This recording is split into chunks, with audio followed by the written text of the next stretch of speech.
Jenius medis. Lanjut lagi, jangan lupa like, komen dan share cerita ini ke media sosial yang sahabat punya. Terima kasih. Bab tahun 1896 sampai tahun 1898.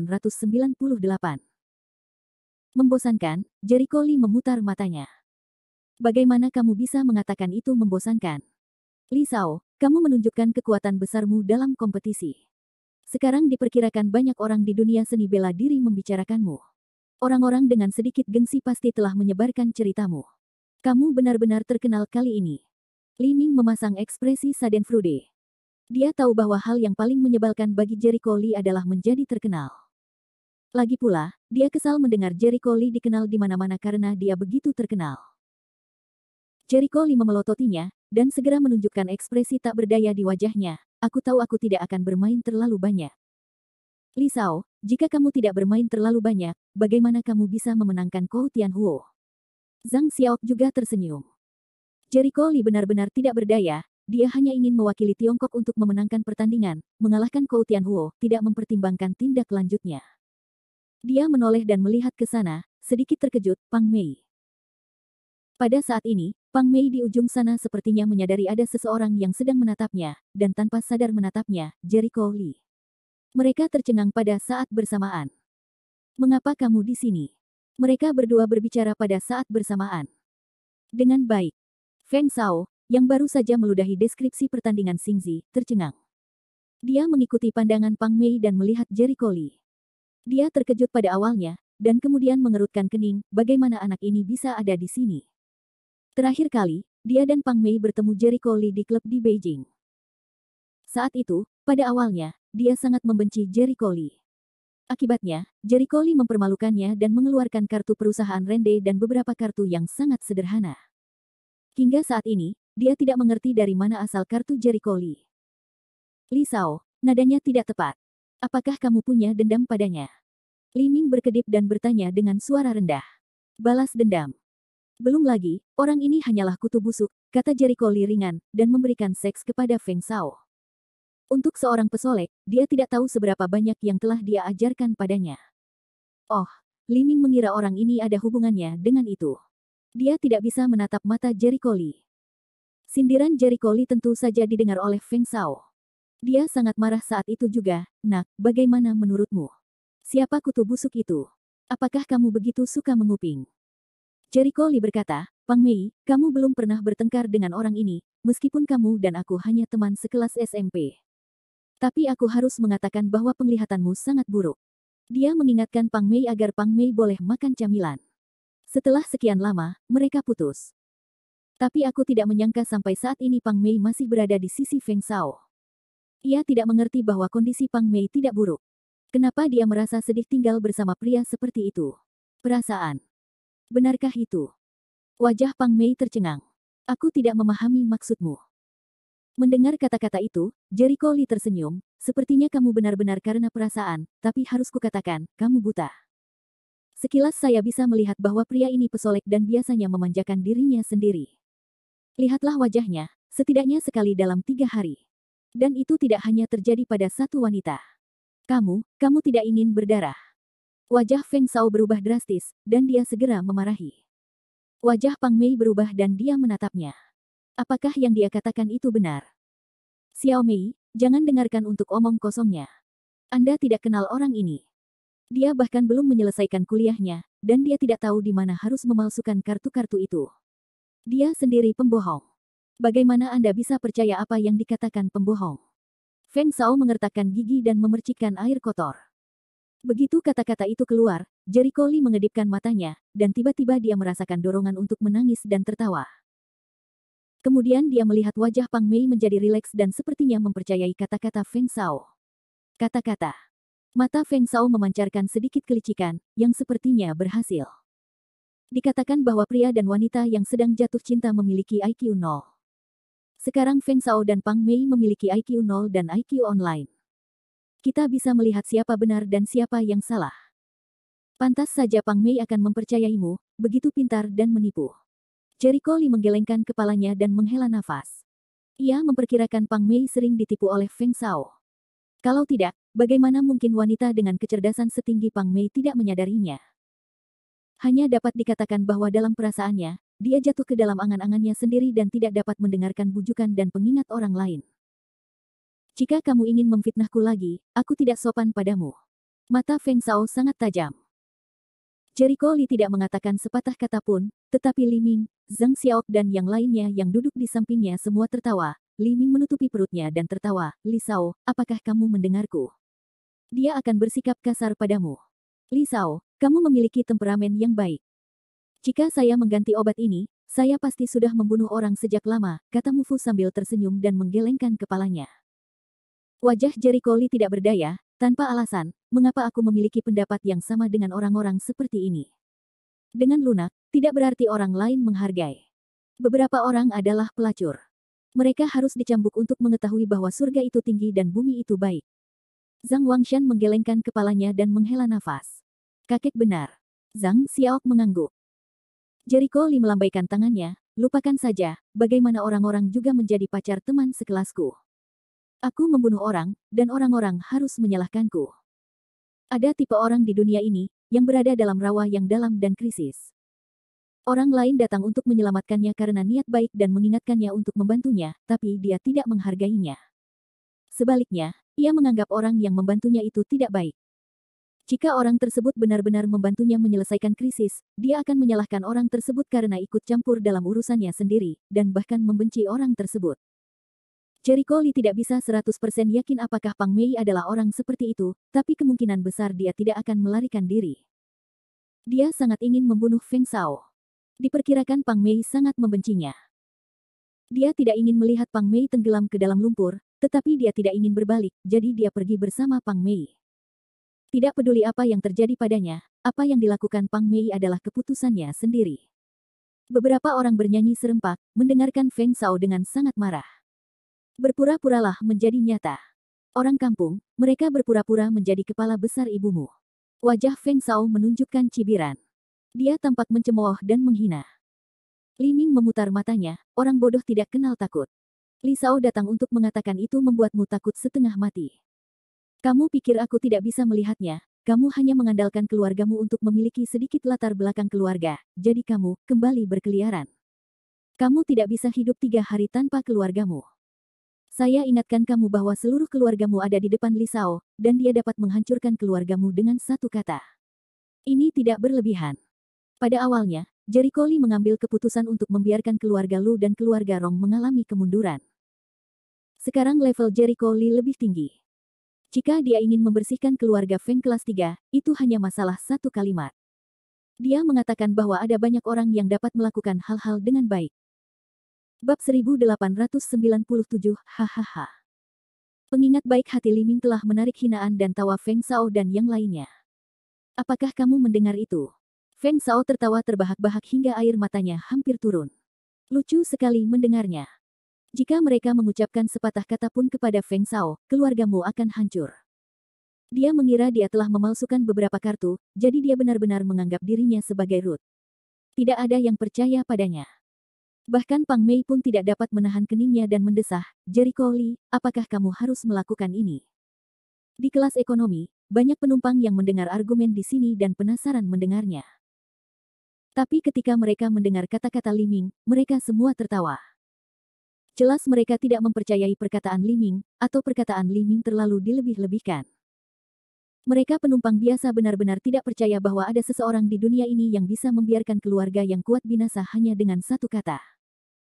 Feng Shao mencibir, lalu dengan sinis berkata, wah, aku sudah melihat banyak orang Hicks sepertimu. Jika kamu pikir kamu harus mengenal beberapa orang besar, kamu akan merasa seperti kamu juga orang besar. Saya tidak berpikir Anda memalsukan beberapa kartu. Cepat atau lambat, Anda harus dirobohkan. Saya akan lihat bagaimana Anda mati kalau begitu. Oh, benarkah? Jericho Li tampak tersenyum, karena pihak lain telah menentukan bahwa kartunya dipalsukan, dia terlalu malas untuk menjelaskannya. Bagaimanapun, tidak peduli bagaimana dia menjelaskannya, pihak lain akan terus berpikir begitu. Ya, kamu, orang desa, belum pernah melihat dunia sebelumnya. Mungkin itu adalah batas hidupmu untuk bisa naik pesawat seperti itu dan pergi ke luar negeri. Nada menghina Feng Shao mencapai titik ekstrim, dan kemudian wajahnya menunjukkan semacam kepuasan, saya beritahu Anda, pada level saya bisa mengetahui apa yang tidak diketahui banyak orang. Oh, saya ingin mendengar detailnya, kata Jericho Lee sambil tersenyum lebih kuat. Feng Zhao berdehem, berdiri dan berkata kepada penumpang pesawat, saya adalah tuan muda dari keluarga Feng di ibu kota Tiongkok. Meskipun keluarga Feng tidak dapat dibandingkan dengan keluarga Tian Zihao dan Di Zihao, itu adalah juga keluarga besar. Berita tentang keluarga Feng kami juga cukup mendapat informasi. Konon di Prancis akhir-akhir ini, apakah Anda tahu kompetisi internasional? Saya tidak tahu. Tidak pernah mendengar hal tersebut. Bukankah kamu baru saja mengatakan itu? Itu terlalu palsu. Menurutku ini seperti mendongeng. Semua penumpang menunjukkan ekspresi kosong. Orang-orang di pesawat ini adalah turis biasa yang datang ke Prancis untuk berwisata dan kembali ke China. Tentu saja, mereka tidak dapat mengakses informasi semacam itu. Feng Zhao berkata sambil tersenyum, saya tahu apa yang saya katakan tadi. Ketika Anda mendengarnya, Anda semua merasa seperti saya sedang membual. Tapi saya ingin memberitahu Anda, ini bukan membual, itu benar-benar terjadi. Kompetisi internasional semacam ini diadakan hanya setahun sekali. Ini termasuk kompetisi skala besar yang hanya diadakan di pertengahan tahun. Setiap tahun, setidaknya ratusan ahli dari seluruh dunia akan berpartisipasi di dalamnya. Mereka semua adalah ahli yang buruk. Mereka bisa terbang di atap, di dinding, di kehampaan, di langit. Jangan mengira aku sedang menyombongkan diri. Sebenarnya, jika Anda benar-benar ingin melihatnya dengan mata kepala sendiri, Anda akan tahu bahwa itu lebih dilebih-lebihkan daripada apa aku bilang. Tidak ada yang bisa menyangkalnya. Feng Zhao terus berkata, saya tahu Anda tidak mempercayai saya, tetapi saya tetap ingin mengatakannya. Standar kompetisi ini sangat tinggi. Ada lebih dari 40 negara yang berpartisipasi dalam kompetisi tahun ini, semuanya terkenal dan negara-negara kuat di dunia. Oh, artinya, Huaxia juga berpartisipasi di dalamnya. Beberapa penumpang terkejut. Itu benar. Feng Zhao mengangguk dengan berat, sejauh yang saya tahu, Huaxia memimpin para pemain untuk berpartisipasi dalam kompetisi. Ada beberapa orang yang mungkin belum pernah Anda dengar, tetapi ada satu, Anda pasti pernah mendengarnya, atau bahkan nama rumah tangga. Siapa ini? Pang Mei penasaran. Situ Manlong. Jiwa tentara Tiongkok Feng Xiaoyu luar biasa. Terdengar suara kejutan di dalam kabin. Sosok legendaris yang dikenal sebagai penjaga Tiongkok. Wow, dia pergi hadir atas nama Huaxia. Benar atau salah? Para penumpang tidak dapat mempercayainya. Si Manlong adalah nama rumah tangga di Tiongkok. Reputasinya sangat bagus. Feng Xiaoleng mendengus, tentu saja itu benar. Jenderal Situ mewakili Tiongkok setiap tahun dan pergi ke arena kompetisi internasional. Tentu saja ia tidak harus mengikuti kompetisi secara langsung, namun seberapa tinggi spesifikasi dari game yang ia mainkan. Apakah saya perlu mengatakan lebih banyak tentang hal itu? Masuk akal. Tidak mudah baginya untuk mengikuti semua kompetisi. Mungkin apa yang dia katakan sebelumnya benar. Awalnya, orang-orang tidak mempercayai perkataan Feng Zhao, tetapi setelah Feng Zhao pindah dari Situ Manlong, mereka mulai mempercayainya. Situ Manlong seperti kepercayaan yang ada di benak banyak orang. Mungkin dia bukan yang paling kuat, tapi dia pasti yang paling bereputasi. Sampai batas tertentu, dia seperti seorang simbol yang terukir di hati setiap orang. Feng Zhao berkata sambil tersenyum, sebenarnya, kali ini Tiongkok tidak hanya mengirimkan Jenderal Situ, tetapi juga mengatur kehadiran yang lebih kuat darinya. Misalnya, departemen terkait dalam legenda, serta Sima Xiangru dan lainnya. Orang-orang ini tergolong aneh, karena tidak pernah muncul di depan umum. Selain itu, di arena kompetisi, banyak ahli yang mampu dengan mudah menghancurkan batu-batu besar dan membelah gunung dan tanah. Mereka terlalu kuat untuk dibayangkan, sekarang Huaxia telah berpartisipasi, apa hasilnya? Jika Anda ingin saya menebak, hasil dari Master Huaxia seharusnya tidak terlalu bagus, bukan? Sekarang kita telah membicarakan begitu banyak pakar, pasti sangat sulit untuk menyingkirkan mereka. Itu belum tentu. Dengan banyaknya orang di negara kita, sangat mudah untuk menghasilkan beberapa ahli terbaik. Lawan kita sebenarnya adalah Amerika Serikat. Para penumpang mulai berspekulasi dan sangat tertarik dengan hasil balapan. Feng Zhao berdehem dan berkata sambil tersenyum lebar, jangan khawatir, dengarkan aku. Kami Huaxia mengirimkan 3 pemain kali ini. Sesuai aturan, suatu negara boleh mengirimkan maksimal 3 pemain untuk mengikuti kompetisi. Hanya 3, sangat sedikit. Penumpang merasa sangat sulit mendapatkan nilai bagus. Feng Shao tersenyum bangga, dan wajahnya tampak bersemangat.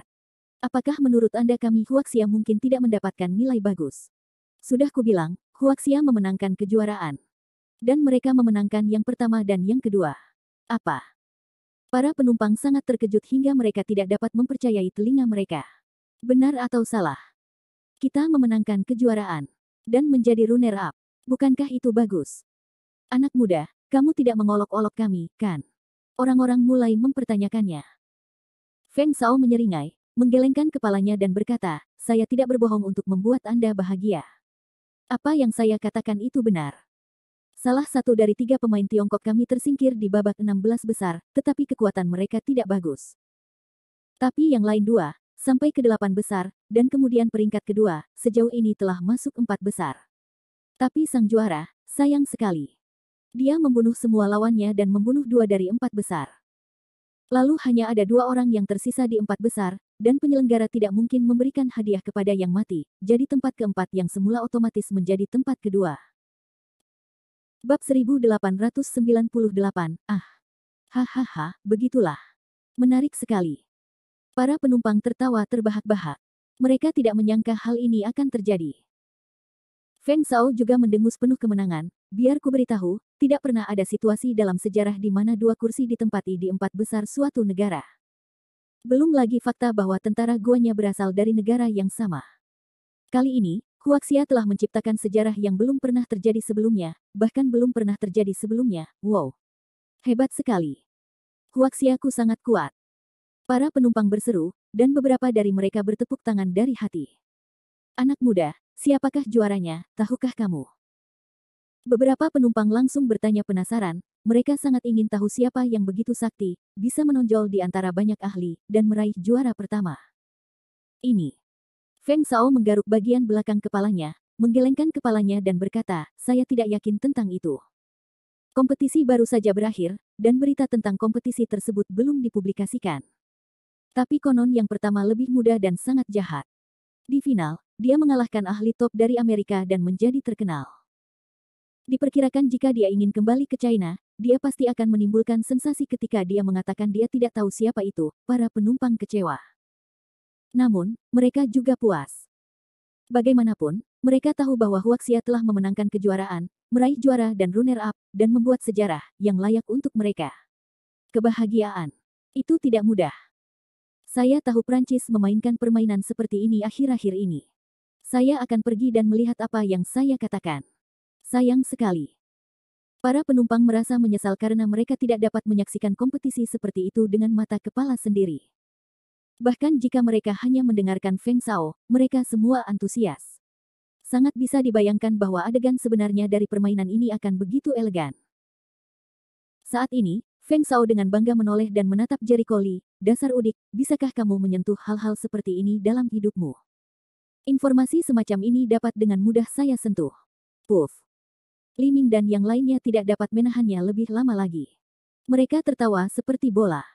Jericho Lee mencubit otot pipinya agar wajahnya terlihat normal. Dia berkata sambil tersenyum, kalau begitu kamu benar-benar kuat. Yah, kalau saja kamu tahu aku baik. Bah, pembohong dusun, beraninya dia berbicara di depanku. Feng Shao tampak menghina. Semua anak laki-laki di sekitarnya menunjukkan cibiran. Sebagai tanggapan, Jericho Lee tidak bisa menahan diri untuk menggelengkan kepala dan menghela nafas. Hahaha. Li Ming melihat ekspresi Jericho Lee. Itu sangat lucu. Dia banyak tertawa. Jericho Lee memberinya tatapan pucat, apakah ini lucu? Hahaha. Li Ming tertawa lebih bahagia. Setelah tertawa lebih dari 10 menit, dia berhasil tidak tersenyum. Tapi dia tersipu dan berkata, tidak, Li Shao, kamu benar-benar terlalu tersenyum, terutama ketika kamu memuji ekspresi kuatnya dengan serius. Mengapa kamu terlihat begitu serius? Hahaha, bagaimana kamu bisa begitu serius pada kesempatan seperti itu? Li Jericho Lee menyentuh hidungnya, kan? Apakah dia serius? Zhang Xiaok menutup mulutnya dan mencibir, Li Shao, awalnya kupikir aku bilang kamu tidak tahu apa-apa, itu sudah cukup ketidaktahuan dan kesombongan. Aku tidak berharap ada orang yang lebih bodoh dan sombong dariku. Haha, jangan katakan itu. Lagi pula, aku akan tertawa sampai mati. Li Ming tersenyum dan menepuk pahanya. Beberapa orang tertawa terbahak-bahak, yang membuat Feng Shao dan yang lainnya bingung. Tahukah kamu bahwa kamu adalah orang udik dan cuek, jadi kamu marah? Wajah Feng Shao sangat jelek. Zhang Xiao memutar matanya, ketidaktahuan. Apakah kamu pikir kamu tahu rekor Li Shao dalam perang, yang sangat kuat? Begitu kata-kata itu keluar, sebagian besar penumpang di kabin tertegun dan tidak bisa berkeliling. Sudut sejenak. Apa yang kamu bicarakan? Feng Shao tidak mengerti. Zhang Xiao tampak jijik. Aku bilang, semua yang kamu katakan tentang kompetisi internasional adalah prestasi Li Shao. Rekornya. Sebuah lelucon. Feng Shao tertawa dengan marah, mengapa kamu tidak mengatakan bahwa dia adalah juara yang mewakili Huaxia? Ya. Apakah kamu punya masalah? Jericho Lee dengan dingin mengambil alih pembicaraan. Tiba-tiba, kabin menjadi sunyi. Saat berikutnya, Feng Shao tertawa lebih berlebihan, dan beberapa saudara lelaki di sekitarnya semua tertawa. Dia juaranya. Apakah kamu bercanda? Dengar, orang-orang ini gila. Mereka berbicara omong kosong di depan banyak orang, dan mereka tidak takut ditertawakan oleh orang lain. Memang benar orang yang bergaul dengan penipu semuanya penipu. Sekelompok Hicks. Tentu saja, mereka tidak mempercayai kata-kata Jericho Lee atau kata-kata Zhang Xiao. Penumpang di dalam kabin pun menunjukkan ekspresi aneh. Meskipun mereka dapat melihat bahwa Jericho Lee dan Feng Shao tidak berurusan satu sama lain, Anda tidak perlu berpura-pura dipaksa untuk menginjak orang lain. Kalau terlalu besar mudah menimbulkan kemarahan kelompok ya. Bodoh. Zhang Xiao langsung tertawa karena marah. Li Ming tertawa, Li Shao, aku benar-benar ingin tahu, bagaimana kamu bisa mengenal para idiot ini. Apakah wanita itu benar-benar teman sekelasmu di SMP? Meski Jericho Lee tidak mau mengakuinya, dia harus mengakuinya. Dia berurusan dengan para idiot ini. Li Ming terlihat jijik. Kebanyakan orang tahu kemampuanmu. Sudah terlambat untuk menyanjungmu. Mereka bahkan menganggapmu pembohong. Begitu. Pasti karena aturan kompetisi internasional jurnalis dan media tidak boleh masuk. Kalau tidak, Li Shao, pembunuhanmu terhadap Fujiwara Beichuan, Sato Fengho, dan Kou Tianhuo akan menyebar ke seluruh dunia. Di seluruh dunia tanpa reporter. Zhang Xiao memberinya tatapan pucat. Ya. Li Ming menepuk keningnya dan berkata sambil tersenyum, Li Shao, aku akan pergi ke kelas 1 untuk menyapa Jenderal Situ dan membiarkan mereka membuktikan bahwa kamu adalah juaranya. Jericho Lee tidak bisa berkata-kata, anak yang tidak berjiwa baik itu menamparkan tengkoraknya, dukungan penuh. Saya di sini untuk membuktikan bahwa Anda tidak bersalah kepada Li Shao, oke? Li Ming tampak sedih. Mereka tidak perlu keluar. Apakah hal kecil ini perlu mengganggu mereka? Mengapa Jericho Lee harus bersaing dengan pesolek seperti itu? Perkataan beberapa orang membuat kabin kembali sunyi. Apa yang baru saja mereka katakan? Jenderal Situ di kelas 1. Ya Tuhan. Jenderal Situ, mereka benar-benar mengambil penerbangan ini. Sepertinya mereka tidak berbohong. Apakah mereka mengatakan yang sebenarnya? Para penumpang merasa tegang dan takjub. Bahkan Feng Shao mengerutkan kening, matanya tertuju pada Jericho Lee dan yang lainnya. Apakah menurutmu Jenderal Situ juga ada di sini? Kelas